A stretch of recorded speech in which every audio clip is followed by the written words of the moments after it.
For far too long, I had been blaming my emotional significant events for the fact I wasn't where I wanted to be in my life. Slowly but surely, I began to discover that these terrible moments were a blessing. We don't have to punish ourselves for the past. We can heal through victimhood and live life to its fullest potential. It helps to see that everything is always working out for us, and that there is a gift in adversity. Life is testing you to step up and grow into your best version. So seek out the healers, the therapists, and the coaches to help transform your wounds into wisdom, your pain into gain, and to see your trauma from a different perspective. Now let's see where adversity wants to take you. When the universe wants to speak to you, it first tickles you with a feather, then it throws a pebble, then it hits you with a brick, and then finishes off with a Mack truck.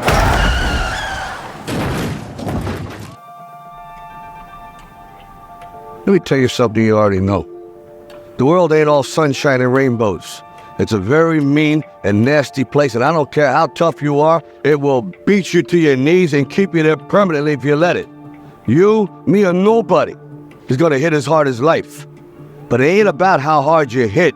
It's about how hard you can get hit and keep moving forward. How much you can take and keep moving forward. That's how winning is done. If you think about a really, really great movie, there's adversity in every great movie. That's why it's a great movie. But what are the steps of that movie? What are the steps of your life? The topic of adversity is such a beautiful topic because it's something we can all relate to. It's easy to look at it when somebody else is going through it. It's easy to come with advice when somebody else is going through it. But when you are in the storm of adversity, that is when your brain just goes crazy.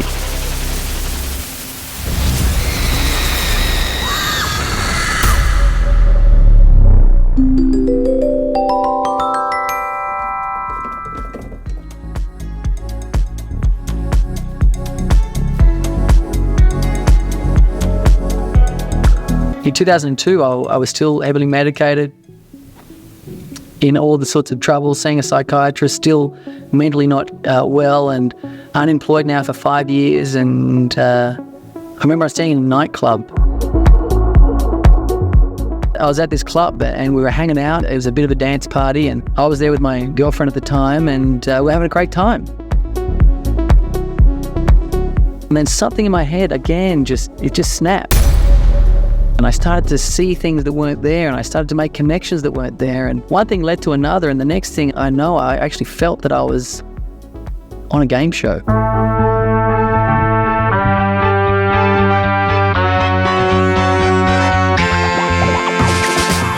I don't know what happened. I actually believed I was on a game show, and this was my celebratory dance. The whole club was my celebration, and I'd won. And I remember walking out of the club with my girlfriend, and I said, "We've got to go collect our prize." And she's like, what's wrong, you know? I said, "We've got to go collect our prize. We've got to get our prize, you know, our prize is ready for us." And little did I know that she'd already been on the phone to my parents saying, "You know, I think there's something going wrong with Ben again." And I went to a car park just down the road from the club, and I was convinced that I'd won this prize, and the prize was a car. This is it. This is my thing. This is my gift. I'm going through the car park, looking at all these cars. I'm just like, everyone is mine. I'm allowed any car. I'm thinking, how awesome is the universe? And I don't know what I ended up picking, some form of SUV Jeep thing. It just looked new, and I'm thinking, oh, wow, this is a perfect car. Anyway, I picked the car, and I try to open up the door, and I'm turning to my partner. I'm like, this is the car. This is the one we're taking. And I was convinced I was going to drive that car actually to a brand new home. So I actually thought the car came with a luxury apartment. Then she said, well, the car's not, it's not unlocked. And I'm like, well, I just got to go back and get the keys. Anyway, I made it back to my parents were there out the front. And I remember thinking, wow, my parents are here to celebrate. And obviously everyone started to realize, except for me, that I just wasn't making any sense. And they drove me straight to a psychiatric ward. And I remember getting out thinking, is this the apartment? Like, is this the luxury apartment that I've won? And I walked in, I saw these white walls and this little bench, and I sat down on this bench, and I remember the person at admissions, and everything was just a little bit vague and fuzzy, and it just wasn't making sense. And I remember the person pulled out a file, and they started looking at me and chatting, and all of a sudden the pieces started to fall in, and I realised that I'm not getting my luxury apartment, and this is not a game show, maybe, or maybe this is I don't know what's happening, but something's not feeling right. And I remember seeing my parents there, and they were pretty upset. They had tears in their eyes. They were not in a good space, and I couldn't process why they were upset. And they showed me my room, and then all of a sudden I just had this urge to smoke a cigarette, but they just wouldn't let me have it. And I started to make a bit more noise, and I think I was waking people up. I'm just walking around yelling, making a whole bunch of sound, and all of a sudden I realized I'm surrounded by about 8 or 10 men, and in 1 second they all just jumped on me. They just jumped on me and pushed me to the ground. I smashed my face on the floor with their knees on me and their elbows on me. But one of the guys pulls a massive syringe out of his pocket and takes the plastic cap off. At that point I just started to scream as loudly as I could. And the next thing I know, I remember just feeling this prick in my butt. And then I was out. I black out. Totally gone. It's over. When I woke up, I was in a different place. And I remember just pushing my hand against the wall. And I realized the wall was padded. And I was thinking, this is a padded cell. And I'm sitting there thinking, holy cow, I'm in prison. I've been sent to prison. When a person is in a state of adversity, they want to get out of it, there's a couple of things that turn up and challenge a person. And everybody's environment and everybody's adversity is different, but the rules to transport out of it apply to everybody. Each time a difficult situation comes up, each time we are put in a position of adversity, whether it be physically or mentally or spiritually or emotionally, it's a really big opportunity for us to step into our power and recognize that the pain is not there to take us down. It's actually just there as a messenger to guide us into our best self.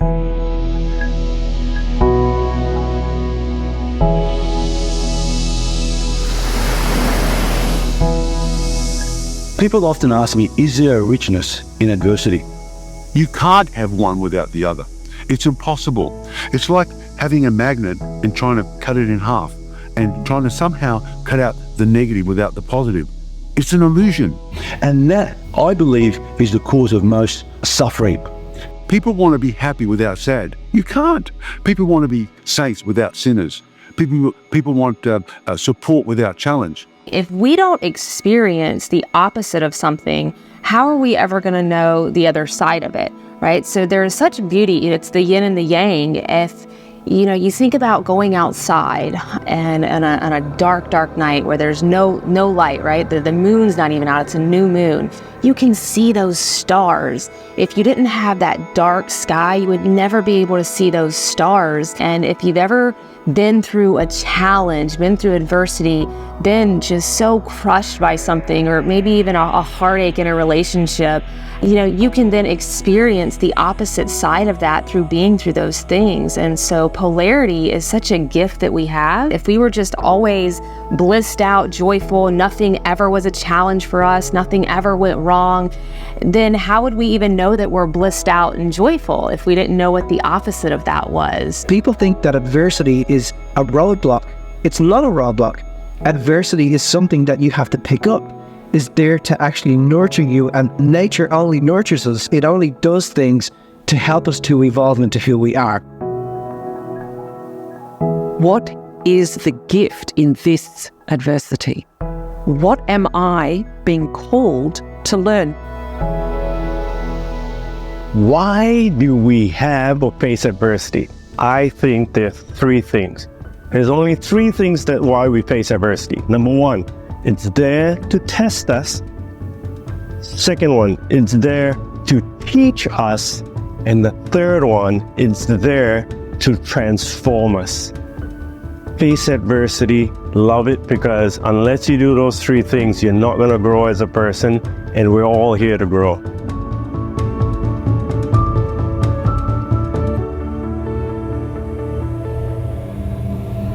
I started selling drugs in Western Australia, and eventually that spiraled out of control.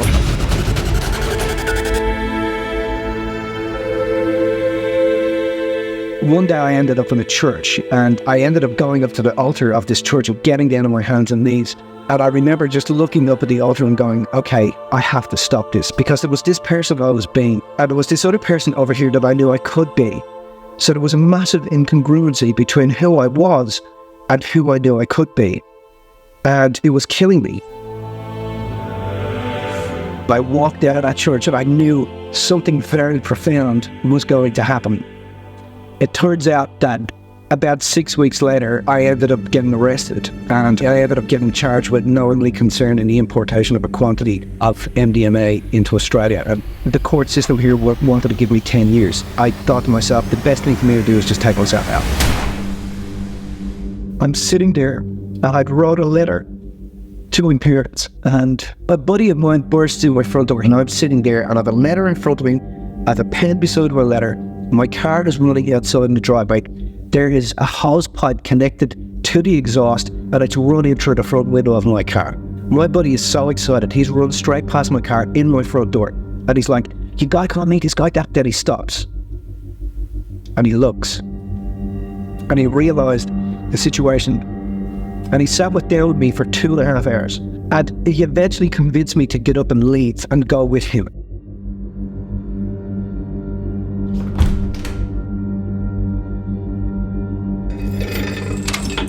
Prison, when I got in there, I remember I was so, terrified. This particular prison was in National Geographic's top 10 most dangerous prisons in the world. It was overfilled by 300%, and the prisoners were locked down 23 hours a day. That means they get out 1 hour a day. That's 3 people per bed. They get out 1 hour a day to walk up and down a corridor that's about 15 meters long. It came about that there wasn't a way in which I could get out of jail early. I could get out of here. I could actually get out of this hell. I go inside, I sit down, and the head warden's sitting opposite me, and he was very close to my mum, and my mum leans over the table, grabs my hand, and she says to me, okay, so, you can get out. And I remember looking at her and said, no, I asked for this. And because I asked for this, I have to follow through with this. I can't worm my way out of this situation because I don't know what's going to happen to me. And I think that was the first time in my life that I ever really took ownership of what was occurring. I think challenges are an opportunity for growth. And if there were no challenges, we wouldn't have to develop. We wouldn't have to develop courage and perseverance and compassion and forgiveness and so forth. And so a challenge, whether it's internal, external, physical, financial, reputational, business challenge, whatever it might be, is an opportunity to get better. What I find is the people that can really move through their adversity and really transform it are people that take ridiculous amounts of responsibility for everything that happens in their lives, even the crappy situations. So they start asking questions like, what is my role in this? How have I contributed to this situation? That's when so many people actually pivot their lives and achieve amazing things. It's through pain, because through pain, you evolve, you change, you mature, you step out of your comfort zone. There's a richness inside every adversity. And if you ask the question, how specifically is whatever I'm experiencing that has challenged me in this adversity, how specifically is helping me fulfill what's most meaningful to me, what's most inspired to me, what's most important, my highest values, my mission in life. If you can answer that question, you will extract meaning out of adversity and empower the richness that you're here to fulfill.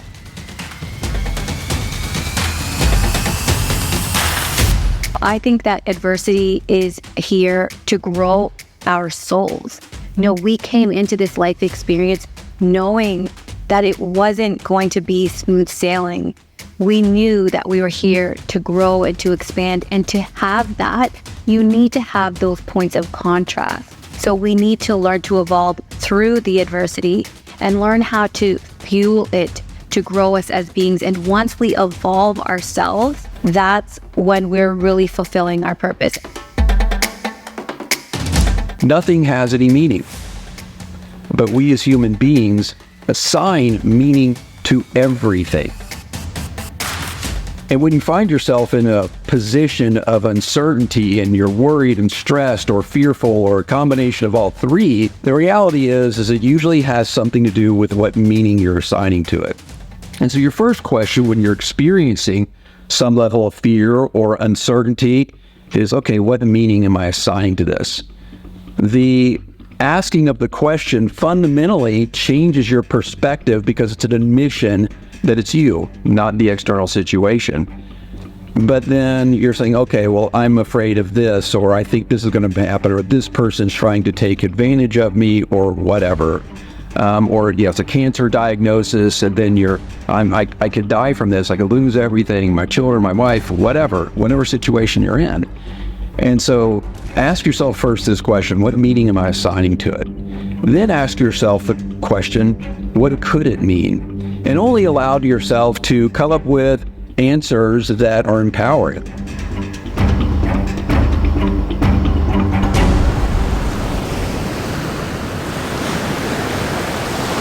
If I'm on a sailboat of life, then I have to recognize that I can't control the winds. I can use the winds. And adversity is like the wind. If I'm going to go against the wind because I've decided to go into this direction and not change my sails, then I am going to capsize. I'm going to fall into the ocean. Storms come and go. They don't stay there forever. You kind of sometimes get torrential rain and like tsunami, but they leave again. Nothing's ever permanent. Trauma is a psychological and emotional response to a significant event. It can result from a variety of experiences such as accidents, abuse, violence, natural disasters, or the sudden loss of a loved one. Traumatic events can have a profound impact on a person's mental and emotional well-being, often causing feelings of fear and helplessness. The effects of trauma can be long-lasting and may interfere with your ability to function in daily life. While trauma inherently poses challenges, it also presents an opportunity for growth and resilience. Some people in the face of trauma develop positive coping mechanisms that help them navigate adversity and build emotional strength. Supportive relationships, therapy, self-reflection are tools that can assist you in processing and integrating traumatic experiences, ultimately contributing to personal growth and healing. However, trauma can also hinder you. Unresolved trauma may lead to the development of mental health disorders, such as post-traumatic stress disorder, anxiety, or depression. It can impact relationships, impair daily functioning, contribute to the adaptation of negative coping mechanisms. Trauma may create barriers to trusting others, and the fear of experiencing similar distressing events can result in hypervigilance and avoidance behaviors. The key to healing trauma lies in acknowledging and addressing the impact of your emotional wounds, seeking appropriate support, and developing healthy coping routines to manage adversity.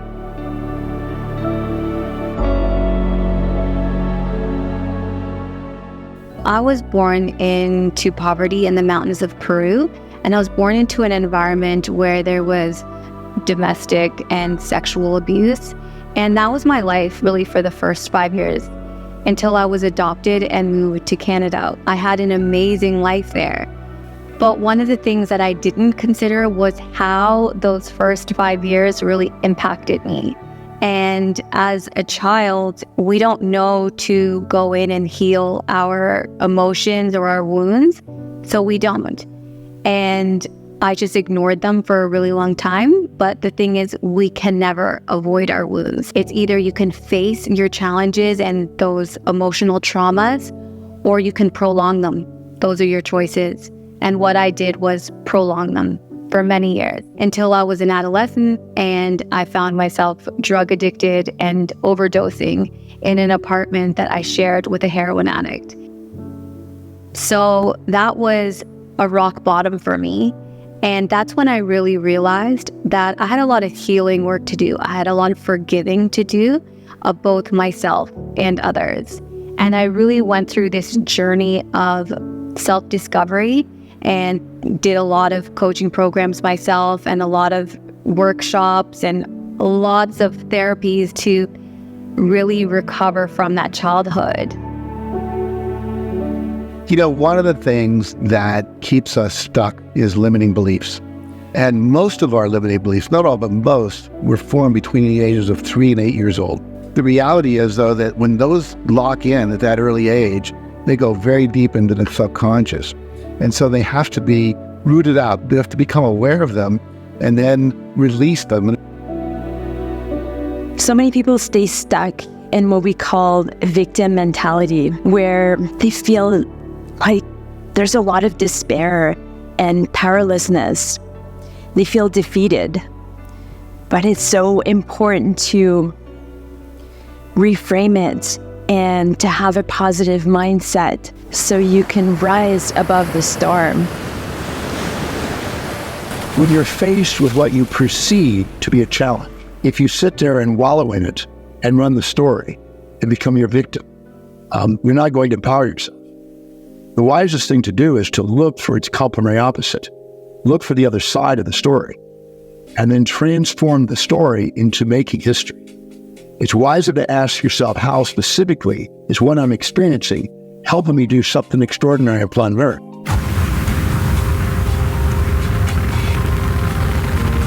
I'm currently working with a client that is really stuck in her story. So she has come up with this identity that she is her adversity. She is her trauma.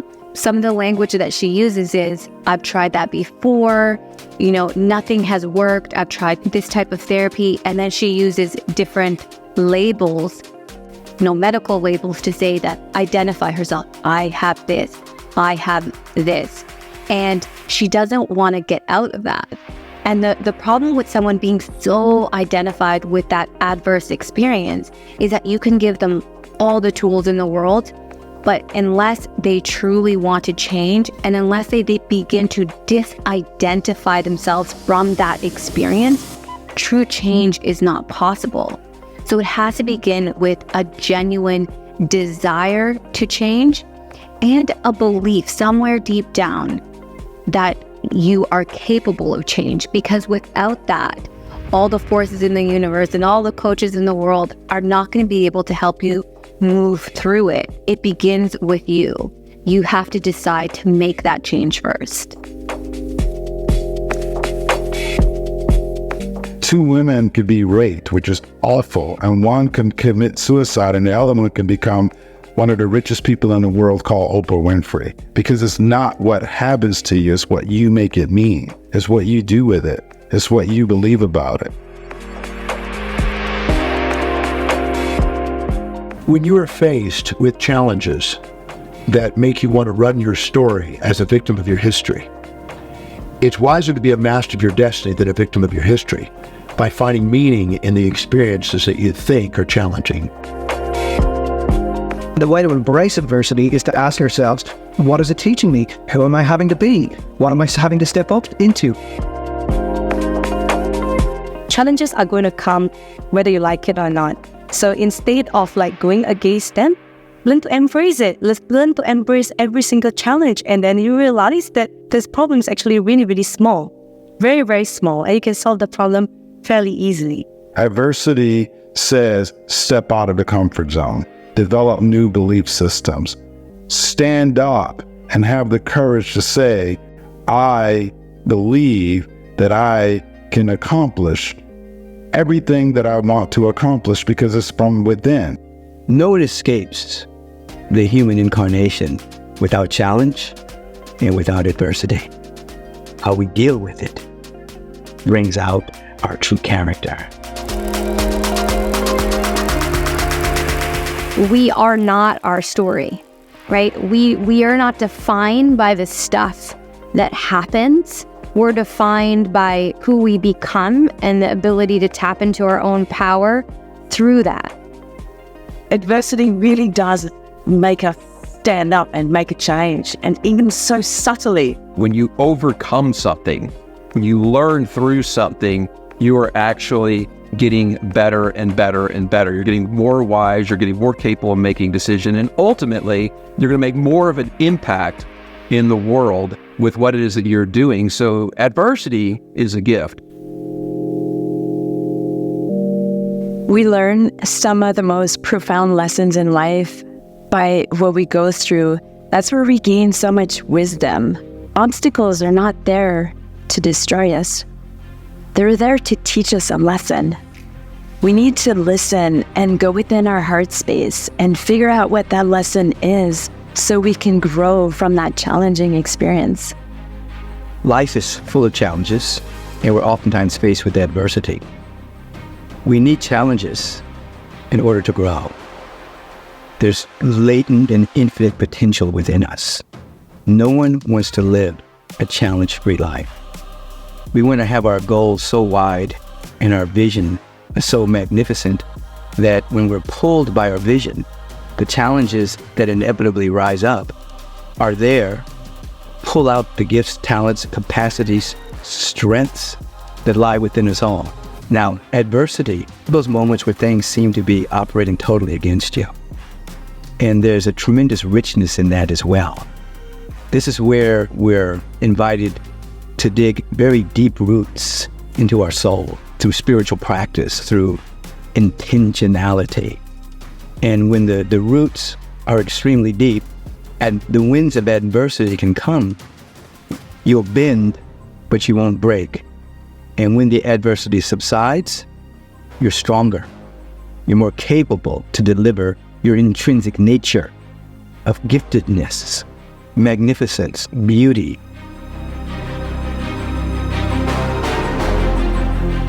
We get to make those choices every moment when we wake up, who we're going to be, what we're going to believe, and how we're going to choose to live. I call it choosing your tude. Tuning in, tapping in, turning on, and the first thing you do is choose your tude every day. How are you going to lead your day? Seasons are going to come and go. Some days are going to be easier than others. We always have the gift of choice in how we're going to face it and how we're going to step through it. When people go through adversity, they make it worse than what it really is. You notice people will create metaphors around it. The world is crashing in on me. I got stabbed in the back again. This destroyed my life. And you say, really? And where's the knife in your back? Where's your life destroyed? You're young, you're beautiful, you're vibrant. But the metaphor makes it worse. And they get stuck. And then they start identifying themselves with the adversity versus understanding that there's a beautiful lesson out of it. In every event, there's two sides. And inside our mind, we tend to see one or the other dominate. But in actuality, they're both there. So in a crisis, there's a blessing. In adversity, there's richness of opportunity. So when a person is able to see that, they're able to take their adversity and turn it into great opportunity. People get overwhelmed with the challenges and bogged down because they don't chunk it down. As they say, by an inch, it's a cinch. You see, if you have a purpose that is beyond you, then nothing will get in the way. But if your purpose is so real, right, and you know you're going to achieve it, you will see those challenges as nothing more than stepping stones along the way. If you fall down 8 times, get up 9. You know, the average child falls down about 8,000 times. Can you imagine if you're a child, you're a parent, and your son falls down 5 or 6, 7, 20 times a year? Stay down, son or daughter. You're just not going to make it. You keep encouraging them over and over and over again until not only are they standing and walking, but they're running. Well, the same thing is going to happen to you. You will fall down. I promise you that. But if you keep getting up and you have certainty of where you're going to get there.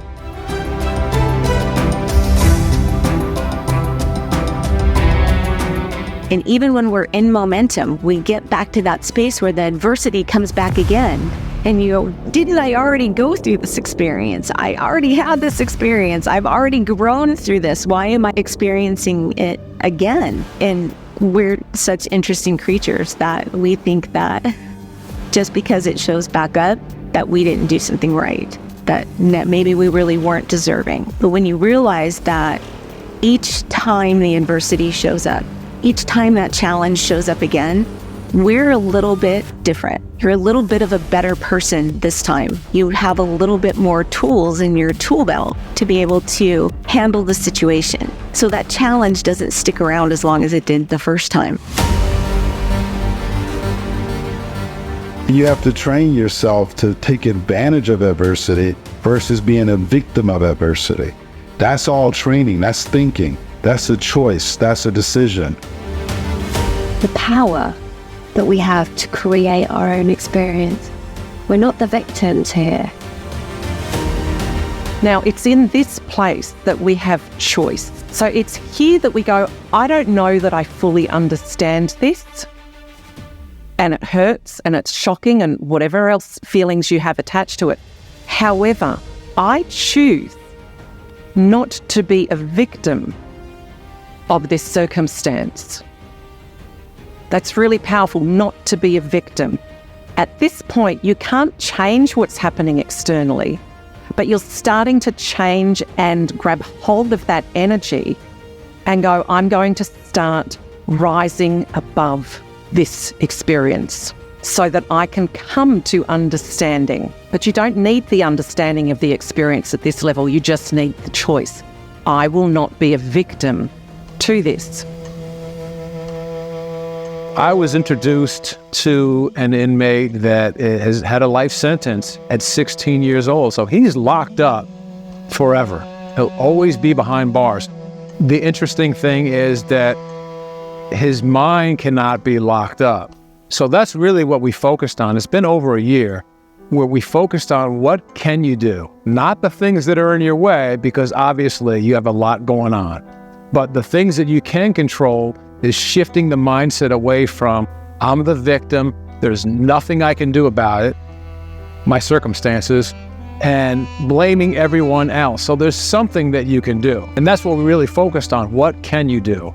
So whether it's physical activity, whether it's pleading your case, whether it's writing a book, what can you do? And shifting that mindset to a place where I am totally helpless, I can't do anything about my circumstances. And think about that. For you, if you're in a situation, personally or professionally, where you feel like, I can't do anything about my situation, there is no hope whatsoever, I would challenge that. Think about what you can do, because there is an opportunity to shift your mindset and get to a place where you can create and become closer to the person that you were designed to be.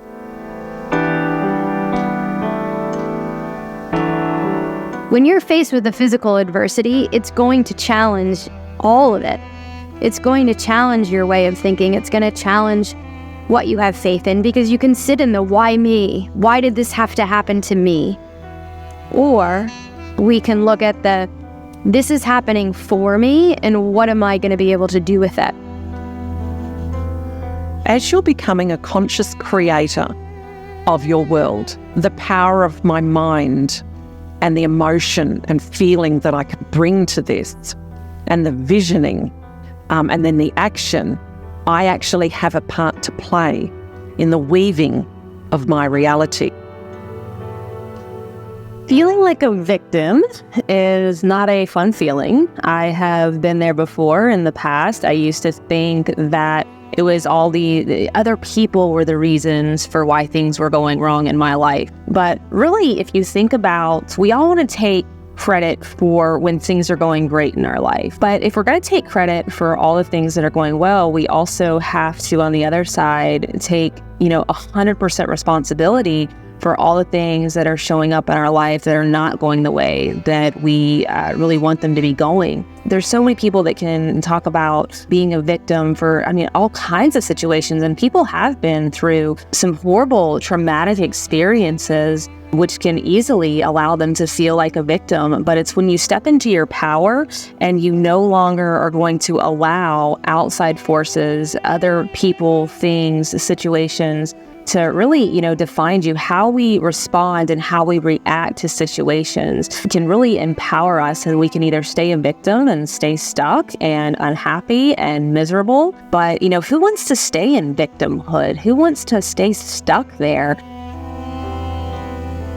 When the going gets tough in life, so many people find excuses as to why they're in their life. But it's important to look at oneself. There's no one to blame. It's so important to take full responsibility and accountability for where we are in life, regardless of obstacles, regardless of what's happening around us. We have the ability to make choices. We just need to find the inner guidance and the wisdom to make the proper choices for where we are at in life.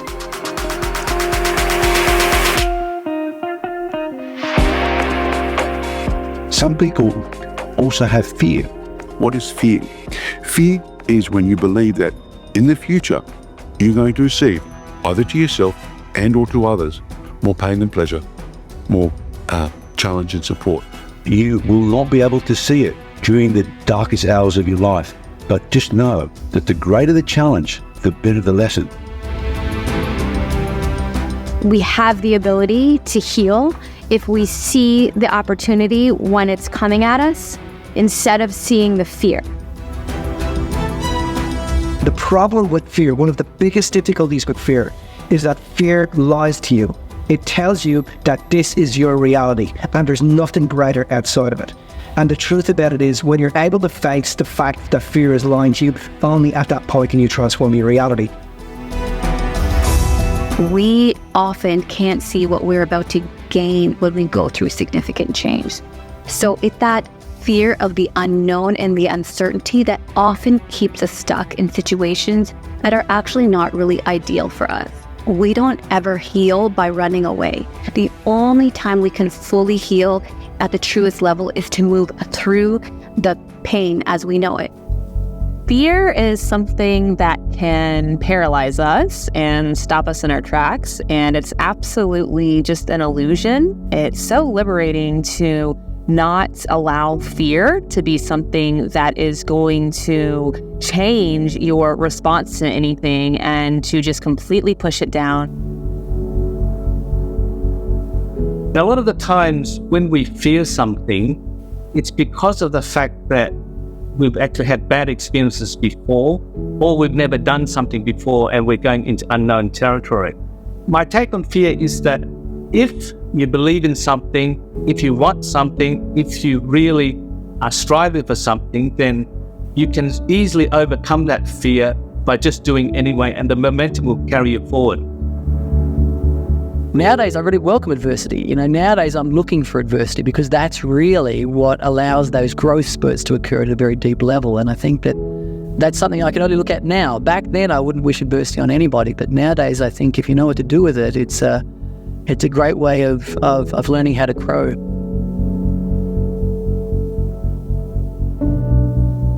Hey, Mom, I learned to hate myself by watching you. What mom wants to hear that? That is probably the hugest message of failure as a mom that I can even, think of having. Because not only is she struggling, she's in pain. So all of the messages of how beautiful, how talented, how amazing she is, they're not getting through. And then to learn how to hate herself by watching me, how did I teach her that?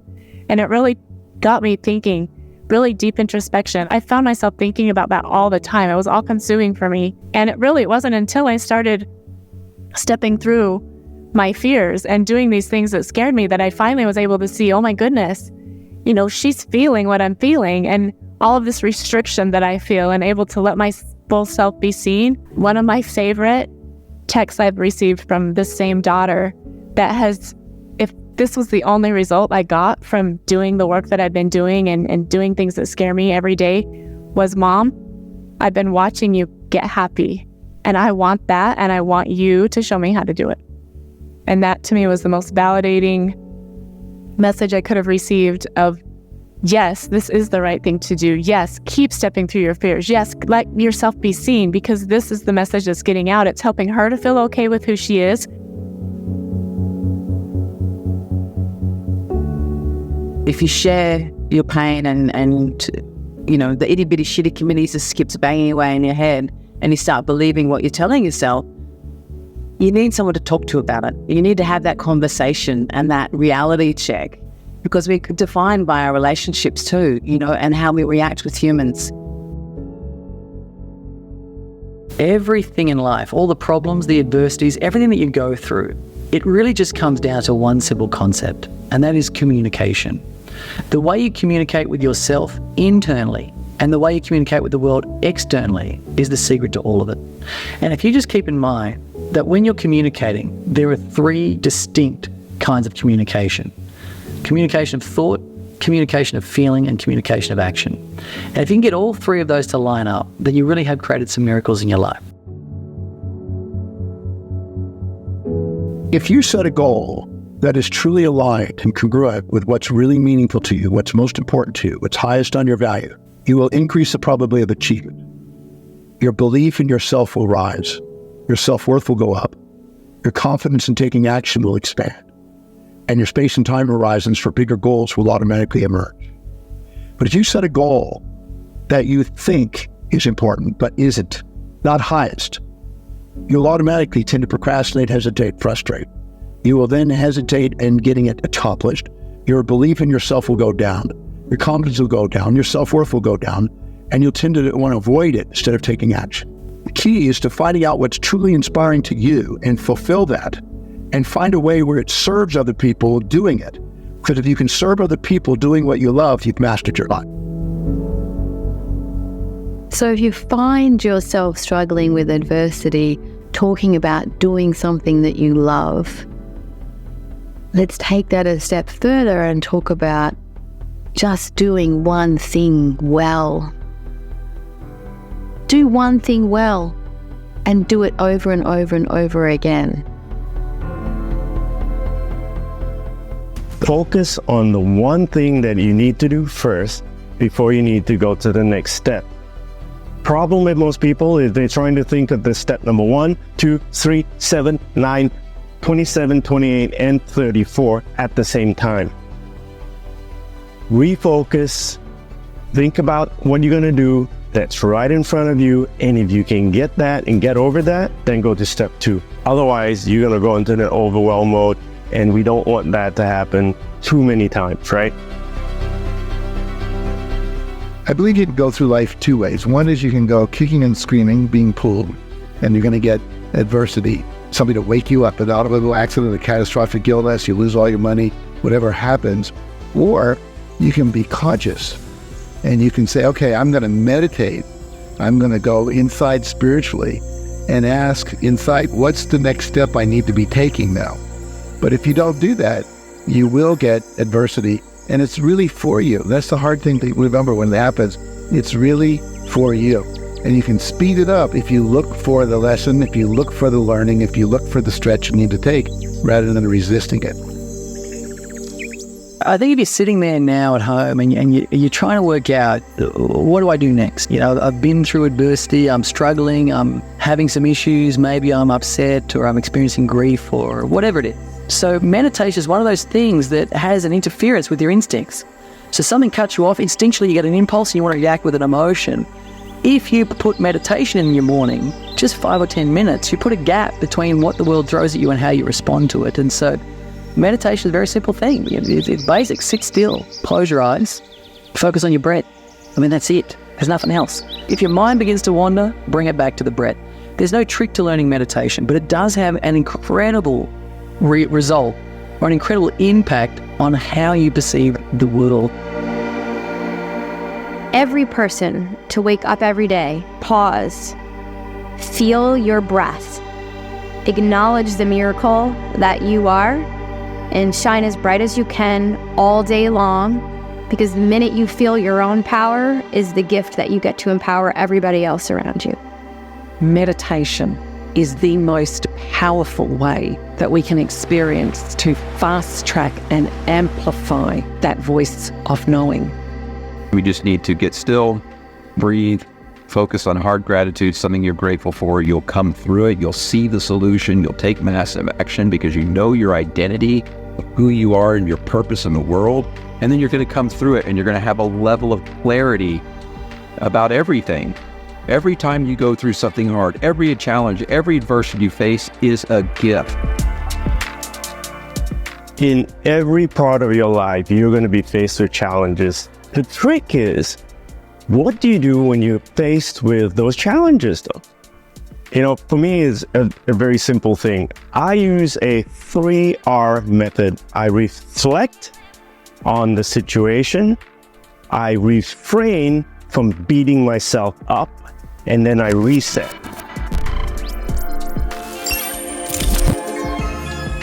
So adversity will help us, it will protect us for the next time. It makes us battle tested. It puts us in a position where we're not afraid of adversity. When something happens, we're better prepared to do something about it. And that's it, resilience. It's really a cycle. Adversity builds resilience, builds confidence, builds strength. Next time you're faced with an opportunity and a challenge or both, you're ready. You can take your mind to that place where you said, I've already done this. I've seen this before. This is not my first rodeo. So every time there is a situation that you're in where you're facing adversity, embrace it. The funny thing is that when I'm working with people that transform their lives and life starts to feed back to them that they're stepping outside of their adversity, they find it hard to believe because they start to realize that, my God, all of these synchronistic series of events have started to occur. It's like life is telling me that I'm on track. Yes, life tells us that we're on track. Of course. It tells us when we're off track as well, of course. So if it's going to tell us that we're off track, it'll also tell us that we're absolutely on track. So when life does this, it is letting you know, just keep the job up, keep going, keep looking, keep feeling greater than you're thinking, keep broadcasting into the atmosphere gratitude, and keep bringing about the reality that you actually want. I often say that people suffer from an intention deficit disorder. They have no intention, have no goal, they have no dream, they have no vision. And when you're pulled by a vision and you're able to articulate that vision, even if it's just for yourself, the universe will begin to match that frequency and create the circumstances and situations and the serendipitous conditions and the spontaneous goodness and the seeming coincidences to allow whatever is supposed to happen from you on a soul level. It allows it to take place. You've got to have a vision. You can step through any fear when that vision is strong enough, when your will and determination is strong enough. So if you want to make any big change in your life, you need to start being positive. You need to start talking what you really want to accomplish and know what happened in the past. We need to go and look forward to the present and the future. That's the only thing we have, the present, and we create a better future. The only time we feel victims of adversity is because we haven't taken control of our reality. And to take control of our reality, we have to broadcast something greater than our adversity. Get what I said there? To take control of our reality, we have to broadcast something greater than our adversity. Our adversity is only a chemical compound that's creating an emotion inside of your body that you're addicted to. But if you can be addicted to depression, you could also be addicted to gratitude. So people who turn a state of adversity around, I know in my own life, I wake up in the morning and I stop and I resonate with what it is to be grateful. Before I go to bed at night, I sit with my kids and I say, okay guys, what are we grateful for? But I also ask them questions like, how could we have done a better job? Who could we have helped more today? How could we have helped Ollie more today? How could we have helped Daddy more today? And I get my kids to immerse themselves in that state of grace and gratitude. things that we complain about are often the things that others pray for. So think about that from, again, personally and professionally. I can't stand my job. These kids are so loud. I can't get any peace. What are you grateful for? There are people out there, plenty of people, that would give anything to hear their son or their daughter cry again.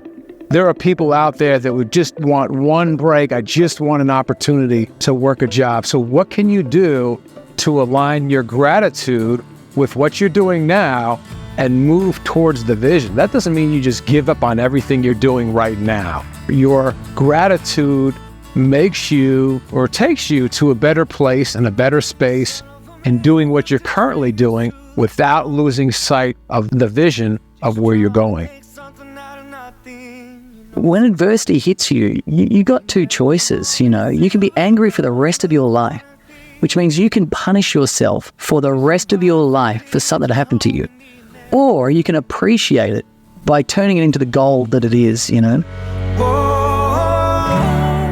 Everything in my past, I'm allowed to appreciate it. No one can tell me what I can do with that. And so I think people go through adversity. If you can find a way to appreciate what you've been through by seeing the opportunity in what it is and then leveraging that opportunity, you can live with a body, a mind, a heart, a soul full of appreciation. And I think that's the true gift of adversity. Gratitude is the key that opens up the gateway of the heart. And inside the heart, love. And when love comes radiating out, it window washes the mind and brings inspiration and enthusiasm to the body. It helps us become more certain, more present in what we're doing, less scattered, more focused, more empowered. So gratitude is the secret of expanding who we are. Could you imagine taking your children to bed every night and giving them their gratitude beats? What happens instead of hearing a story and their minds going, they actually reflect on their day. We're teaching them gratitude from such a young age. So they go through their day, and even though they might be bullied or things were hard at school or they've had an exam or whatever's happening for them, to make them realize that they can sit and go through each good thing that has happened in their life that day and be really thankful about it. They drift off to sleep with a smile on their face. When you really appreciate the simple things, when you wake up and you look around and you know that you're alive and that you have another day where you can contribute to the world, where you can experience things, you can't feel sorry for yourself. You can't get caught up in all of the small things that could pop up throughout the day, the drama. You can't even limit yourself because you really know that you really have everything. Be grateful for the smallest of things. Notice the little things, the small, wonderful things, the opening of a flower, the smile on a child's face, somebody helping somebody across the road. So simple. Life is so simple. Moments where I feel like the world stops and I'm in that moment of beauty. And I get goosebumps all over my body and I just well up because I'm so grateful for being here.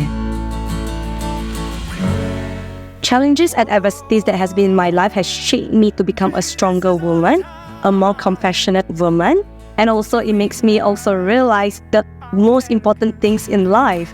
I'm very, very grateful for every single one of my adversities because it has truly served me. Thank you, adversities. Thank you, challenges, for shaping me to become who I am today. Every adversity that we have through our lives is there to teach us something. And if we take on the lesson, we come out so empowered. And if we run or deny or pretend it didn't happen, we're going to perpetuate that experience in different forms. A lot of people that are able to really overcome their adversity is they're able to find, what is the lesson here? How can I grow myself? So while we would never wish these horrible things on anyone, we can step back and realize the purpose that it has served in our lives. I asked myself, if this experience were to last forever, who do I need to become So if I could never escape this situation, who do I need to be? And to me, that's why adversity is here. Because deep down, not on a human level, but on a spiritual level, you want to grow. You want to evolve. And one of the really amazing ways that life allows us to do that is through adversity. Is the adversity of the language and the thoughts that we allow to exist within us as a constant companion. I'm not good enough. I don't know enough. I'm not worthy. I'm not lovable. All of those toxic thoughts that bleed into every cell and every part of who we are. And bringing a new dialogue and a new language and building and aligning with that inner voice of knowing, power and potential, and listening to the divine I am presence within us that knows that I am worthy. I am powerful beyond measure. I am a co-creator. I am a master of my life. Stop at nothing to make sure that our lives have purpose, that all the pain and hardship that we had to go through to get to this point can be used to make life better for someone else. It's a duty.